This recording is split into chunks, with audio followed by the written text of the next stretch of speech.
Hello friends, if you have attended an HPLC interview and felt I knew the answers but still didn't get selected, this video is for you. In QC interviews, knowing HPLC is not enough. Interviews look for your how you think, how you explain and how you justify your answers. I'm Rajesh and in this session I'll take you through top 20 HPLC questions and more importantly how you should answer them to impress the interview. This is not just theory, this is exactly what interviewers expect. Watch till the end, it can genuinely change your interview outcome. Now let's look at first and the most basic question. What is HPLC? Many candidates panic here and start giving very long answers. You should answer always like this. HPLC is a chromatographic technique used to separate identity and quantify components present in mixture. Now stop. Then add one industry line. In the pharmaceutical QC, it's widely used for assay, impurities, dissolution, and stability studies. That's it. Short, clear, professional. Do not overload his answer. The interviewer already knows the definition. Next question usually comes immediately. Why is HPLC so widely used in pharmaceutical analysis? Your answer should not start with because it's accurate. No, this is not the right answer. The answer should be like this. Most pharmaceutical compounds are non-volatile and thermally unstable. HPLC allows analysis without heating the sample, which makes it suitable for routine QC testing. If you answer like this, the interviewer understands that you know selection logic, not just the operations. Now comes a very common, basically a fresher level question. What are the main components of HPLC? Here, the structure matters. Your answer should always be in sequence, like a flow. Reservoir, pump, injector, column, detector, data system. Now you'll ask me why the sequence is important because once you finish, the interview will definitely ask you, okay, explain the pump or explain the column. So never rush this answer. Now the interviewer points to the instrument and asks you, what is the function of the pump? Many candidates say it pumps the mobile phase. This is a very weak answer. Your answer should be like this. The pump delivers the mobile phase at a constant and precise flow rate under high pressure. Any fluctuation in flow rate affects retention time, peak shape, and reproducibility. This tells the interviewer how you understand the data quality, not the mechanics. Once you have spoken about the pump, the next logical question usually will be, what is the role of the column in HPLC? Your answer should be, the column contains a stationary phase where actual separation of components occur based on their interaction with the mobile phase. Then add one very strong line. Column selection plays a critical role in resolution and method performance. This one line makes you sound experienced. Now comes the next question. What is mobile phase? Answer like this. The mobile phase is the solvent system that carries the sample through the column and controls the interaction between analyte and the stationary phase. Do not stop at definition. Always connect mobile phase to separation quality. And this is where the interview becomes interesting with the next question. How do you select a mobile phase? You should always answer very calmly. Mobile phase selection depends on solubility and polarity of the analyte, pH requirements, column chemistry, and detector compatibility. You don't need to explain all points unless asked. Logic is more important than length. Now comes a classic comparison question. What's the difference between isocratic and gradient dilution? Your answer should be structured. In isocratic dilution, mobile phase composition remains constant, whereas in a gradient elution, the mobile phase composition changes with time.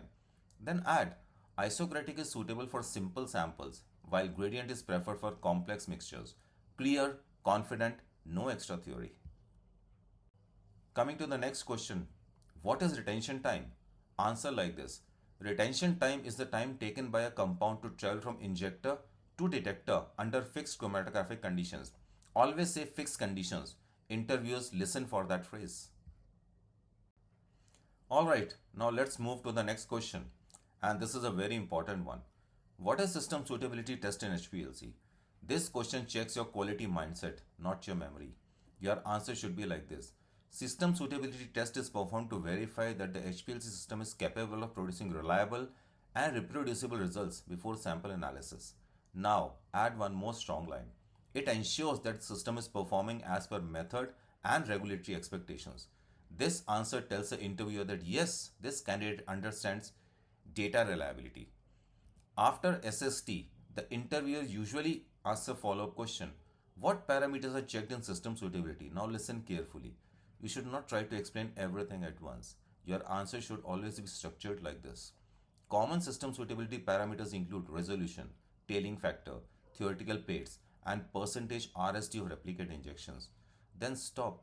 If the interviewer wants more, they will ask. This shows confidence and control, not nervous over explaining. The next question will come very smoothly. What are theoretical plates?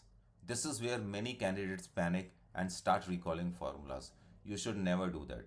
Your answer should be simple and confident. Theoretical plates indicate the efficiency of the column. A higher number of theoretical plates indicates better separation efficiency.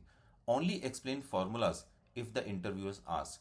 Always remember, concept first, formulas later. Now comes a question that tests your ability to read the chromatograms. What is tailing factor? Answer like this. Tailing factor indicates the symmetry of a chromatographic peak. Ideally, the value should be close to 1. Then always add a practical line. Peak tailing usually indicates issues with column conditions, mobile phase, pH, or unwanted interactions. This will tell the interviewer that you don't only just see the peaks, you always interpret them. Now the next one is a very practical question. What are the causes of peak splitting in HPLC? Now even if you haven't personally faced this, don't panic. Your answer should be logical.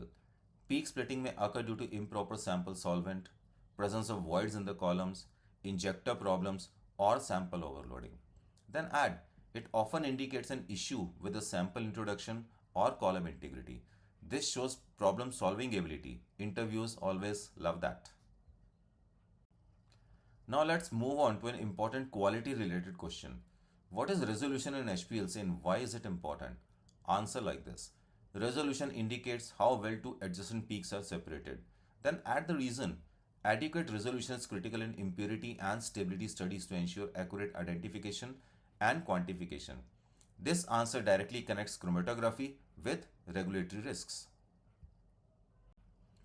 The next question is very straightforward. Which detectors are commonly used in HPLC? Your answer should be commonly used detectors include UV, PDA, fluorescence, and refractive index detectors. Then add one practical line. Among these UV detectors most widely used in pharmaceutical analysis. Simple, practical, no overtalk. Then comes a very popular comparison question. What's the difference between UV and PDA? Answer like this. UV detector measures absorbance at a single wavelength, where PDA detector scans multiple wavelengths simultaneously. Then add the key advantage. PDA detector allows peak purity analysis, which helps detecting co-eluting impurities. This one line will make your answer very strong. Now comes a question that separates disciplined analysts from the careless ones. What is column equilibrium? Your answer should be column equilibrium ensures that the stationary phase is fully saturated with the mobile phase before injection. Then add proper equilibrium ensures stable retention time and reproducible results. This answer shows good lab practices. Now let's move into a slightly senior level question. What is method validation? Answer like this. Method validation is a process of proving that an analytical method is suitable for its intended purpose. Then add, it ensures accuracy, precision, and reliability of results as per regulatory requirements. Clear, mature, and professional. Finally, a question that tests real lab exposure. What are the common HPLC troubleshooting issues? Answer like this. Common HPLC problems include high back pressure, poor peak shape, retention, time shift, and baseline noise or drift. Then add a strong closing line. Most of these issues are related to mobile phase quality, column condition, or system maintenance. This will show your experience and accountability. Now let me tell you something very honestly. If you can answer these 20 HPLC questions calmly and logically, you are already ahead of the 70 to 80% of interview candidates.